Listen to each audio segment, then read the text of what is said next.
சீர்காழியில் நம்ம சீர்காழி ஃபவுண்டேஷன் சார்பில் மாதாந்திர பொதுக்கூட்டம் மற்றும் சுற்றுச்சூழல் விழிப்புணர்வு கலந்தாய்வு நடைபெற்றது.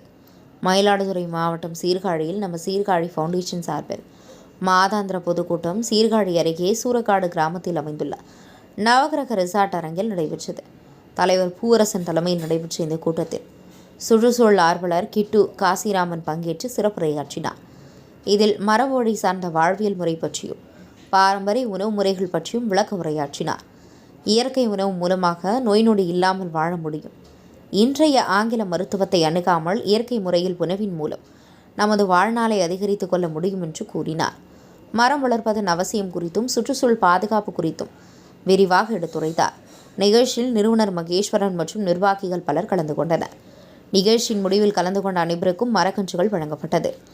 உங்கள் பகுதியில் உடனுக்குடன் முக்கிய செய்திகள் உங்கள் விரல் நுனியில் காண எங்கள் தவசி நியூஸ் 24 சேனலை காண தவறாதீர்கள்.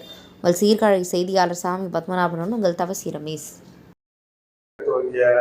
துவங்கி நடத்தி கொண்டிருக்கவங்க அளவிற்கும் எனது வாழ்த்துக்கள். அதில் என்னோட பங்கு கொஞ்சம் கொஞ்சம் இருக்கும் அவங்களுக்கு. இப்போ எப்படி நம்ம நல்லா தான் வாழ்ந்துட்டு இருந்தோம், நம்மளை அடிமைப்படுத்தி அயல் சமூகத்தினர் நம்ம வாழ்வியலை மாற்றுறாங்க. எப்படி கடந்த 300 ஆண்டுகளுக்கு முன்னாடி வந்த ஆங்கில வெள்ளையர்கள் நம்மளோட இயல்பை நல்லா வாழ்த்துட்டு இருந்த நம்மளோட இயல்பை மாத்துறாங்க. அது ஆங்கில வெள்ளையர்களுக்கு முன்னாடி மொகாலயர்கள், அதற்கு முன்னாடி ஆரியர்கள் படையெடுப்பு, இது மாதிரி பல அயல் சமூகத்தினர் நல்லா வாழ்ந்துட்டு இருந்த நம்ம தமிழரோட மரபை மாத்திட்டாங்க.